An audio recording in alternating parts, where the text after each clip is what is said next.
Welcome back to Newsmaker Live, and thank you very much for staying tuned to this program. I said it would be blazing hot, and it has been for the last half hour. We have with us four-time Calypso champ Ignatius Tisson. We know him as Papa Veda, and we have a legendary songwriter. I mean, we can call him that because he has written calypsos for the mighty Pep that has won him the crown 7 times, Rohan Sion. He's not only a writer, he's an educator as well. And I want us to go, let's delve into music that is fit for airplay. Yes, we can talk about creativity. Yes, we can talk about educational standards and what is being produced and its reflection on the people who produce it.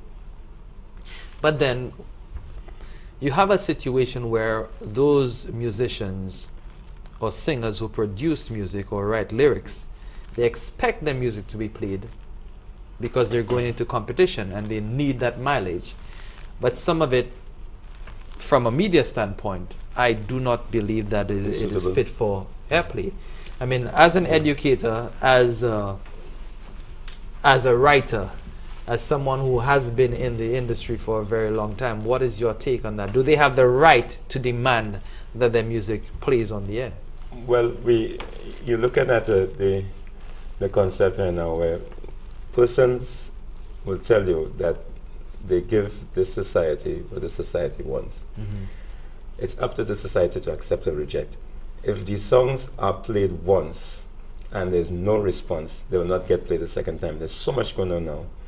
I think we start to get a little draconian if we start to create standards that are and set by who anyway? Who says what's okay and what's not okay? Where do we put it? And even if you have a standard and then the song is not up to par, let us say, mm-hmm. Who decides whether it gets played or not, other than the radio station and then the demand made by the listeners on the radio station? Mm-hmm. Because most radio stations would try to satisfy the listeners, the mm-hmm. persons who drive the radio station, and if they think they're not satisfied, then they will stop playing the songs. Mm-hmm. I find it difficult to imagine that you'll be forcing a particular type of music down people's throats if they do ask for it and if they don't accept it. Well, in a nutshell, I think that standards have to be set, but you cannot be creating barriers to expression of the art form. Mm-hmm. Whatever it is with the songs, but if the art form goes beyond acceptability, then the society will make it very clear that this is going too far.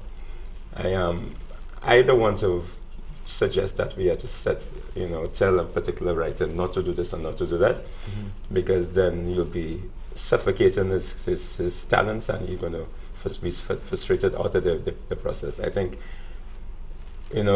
just as the market will decide for other things, the market will decide what's suitable or not. Mm-hmm. I know that it may be a little controversial because you talk about young people hearing the songs and this kind of thing like that, and that kind of argument comes in.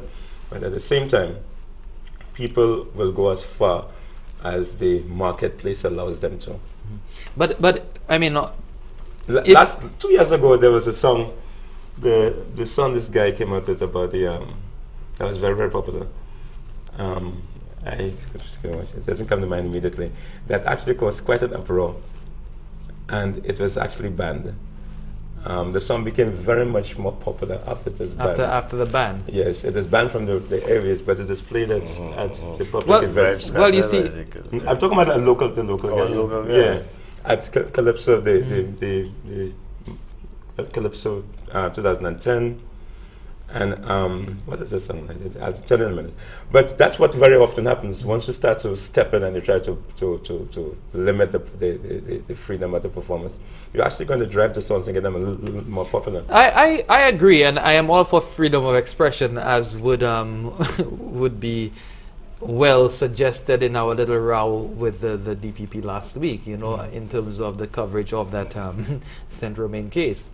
I'm all for freedom of expression. However, I mean, where do you draw the line to say, okay, yes, you can express yourself, you're free to do that, there are the clubs, there are the parties all over that are associated with Carnival. But the airways are a national, entity or national, you know, that any and everything cannot go. It's just like, in the US on TV, there are certain times that certain programs can play. Programs for mature audiences usually play after 10 o'clock at night when children are supposed to be in bed. Yeah, exactly. But you have a situation here where you have some of the songs, and we discussed some of them during the break, are played 9, 10, 11 o'clock in the morning, all during the day. And not even songs alone. There are certain programs which can arguably be considered adult programs that are on mid-afternoon. I mean, where do we say, okay, well, yes, you can have it, but not at that time? Or, yes, you can have it, but it must be pay-per-view or syndicated, and people who want to listen to that stuff, they pay for it, instead of just subjecting the entire population. Clearly, the radio stations have to have their own policies, and different radio stations may have different policies. There's some stations that will allow certain things to go on, others won't. I guess it depends on who owns the station, who manages the station, and so on. It ends up being a decision made by those persons. But are you suggesting that there should be some national body that decides what is played and what's not played at that level? What gets clearance and what does not get clearance? We should have a board, just like the broadcasting authority in other countries. Not to say, well, this can be played or that cannot be played, but just to set criteria to say, okay, if it satisfies this criterion and that criterion and that criterion, then it can be played. If it violates, one or two, then you have to withdraw that, and it cannot be played. I believe that would probably be one way, or a good way to begin to look at the situation. Except that when you deal with Calypso now, because of the history of Calypso and the nature of Calypso, it tends to have this risque appearance on the outside that is deliberately put in there to make the songs more appealing to persons who want to listen to them. And that has been the appeal of Calypso over the years. The real, the deciders of whether the song is effective or not is the ability of the performer to disguise it, to subtly present this suggestiveness without being blasé and disrespectful. You see, that's the key. That's talent. It takes talent. That's the craft. Real talent. And it's difficult to do it. At least repeatedly. You may get one song once in a while. So that might be another area too that we need to look to try to develop. By getting, like I said, the resource people to work with those kids in developing those ideas to make it a little more palatable for the media, for the airwaves. Because what they do, they realize people are saying things, so they come and say, and they figure, they say more, and the more you say, the better, and the louder you say, the more obscene it becomes, the better the song is, but which is not the idea at all. It's going completely off the purpose of the art form and the whole thing. I mean, in many parts of the Caribbean now, Calypso is virtually disappearing, It's being taken over by the mass production, overnight, fly-by-night soca songs that you can just get 10 songs to the same rhythm and so on. And that's the main reason Calypso is more difficult to put together. And people like, I have to take my hat off to people like Invader who holding the fort and can still come up with a song that gives you a little suggestiveness, so you listen and you smile. Because when the song is working, when you get a smile and people looking back and talking to each other in the tent. I say, oh yeah, that's what he's talking about. Because that's what the Calypso is supposed to do. It can't just be, the newspaper reproductions of what's going on in society. The newspaper's already telling you the news. You can't come and give the news on the stage again. That's why the Calypso gets very, very unpopular, and people get bored with these songs. And many parts of the Caribbean, it's no longer, people. The headline. No, it's not. And now, soca music has just exploded. I mean, over the last three or 4 years, St. Lucia is, especially, Cutty, Courtney Louis, he was in Trinidad, he did some work, and then he came here and he was successful getting artists going. You have 758, you have Lebo on his studio, and it has just exploded. You have more artists singing soca than you have ever had, you know, in the last 20 years or so. Based on what you have said, do you think that the proliferation of soca music, the emergence of soca music, is kind of deteriorating the entire structure, you know, threatening calypso, threatening other art forms that we have, because of the sheer presence of it? The thrust has gone towards soca in every aspect. The promoters now basically interested in the soca artists because it's party, you know, it's commercial. It's commercial. You know, the soca artists get to talk more than the calypsonians because the promoters, it's easier for the promoters to just have a party atmosphere than to bring in calypsonians to give commentary and to expect a sitting audience and different kind of show and tell, you know. Plus the older folks don't go out as often as they used to.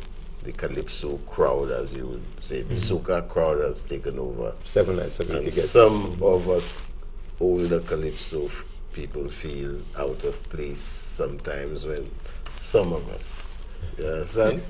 But that might be where part of the problem is too, because, you know, what I have learned is that the business has changed. All right? I can sing the best sky so. For example, Four Cut.